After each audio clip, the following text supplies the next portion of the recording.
Sa mga papasok sa maritime school, eto muna tayo.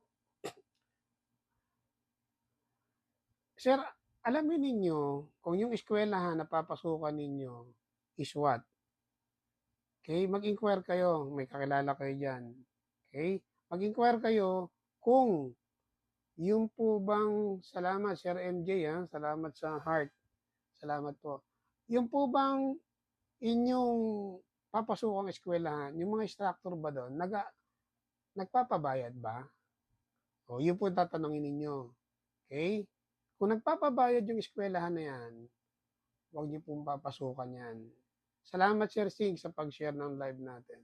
Okay? Sir Sushi, salamat sa pag-share ng live. Yun ang unang titignan ninyo.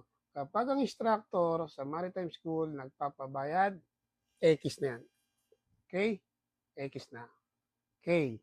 Sunod, itanong ninyo sa maritime school, checkin ninyo kung sila ba nakikipag-participate sa tinatawag na MSAP, yung Maritime School Assessment Program. Yun, alamin nyo po yun. Nagpapabayad na instructor o nagpa-participate sa MSAP. Okay. Pangatlo, alamin ninyo kung yung maritime school na yan is may mga mining company ba na nagpapa-exam dyan. Oh, yun po. Okay? Yan. Bakit? Kasi pag graduate ninyo, kung may dumadalaw dyan ng mga mining company para magpa-exam, eh di hindi na kayo lalayo, hindi na kayo luluwas pag graduate. Di ba? That's why, ano yan? Instructor na nagpapabayad, MSAP, kung ang eskwelahan nagpapa-exam. Pangapat, kung yung, let's say hindi kayo sa academy nakapasok, okay? Tingnan ninyo, kung yung eskwelahan na yan, na maritime school, meron ba silang tinatawag na cadetship program? Okay? Oh. Ilang section ang cadetship program nila? Oh, ngayon, pag nakapasok ka dyan sa maritime school, hanggat maaari, makasama ka ron sa kanilang cadetship program. Bakit? Kasi yung kanilang cadetship program, yun ang priority nilang tinutulungan o inaasistihan doon sa manning agency. Yung kanilang product na cadetship. Oh, yun po yun. Okay?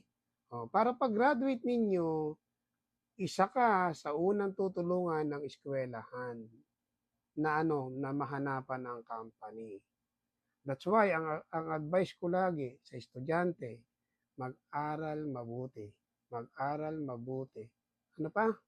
Mag-aral mabuti. Maging masipag mag-aral. Okay? Why? Kasi kung masipag ka mag-aral, may nagpa-exam na manning agency, diyon sa eskwelahan, marami kang isasagot. Pag marami kang sinagot, the more na chances ng pumasa ka sa exam. Pag pumasa ka sa exam, magkakaroon ka ng company. Para sa susunod, hindi ka na magtatanong sa akin dito, Sir, ano bang company tumatanggap ng newly graduate? Diyan pa lang sa eskwelahan, galingan na ninyo. Husaya na po ninyo. Okay? O, para ano?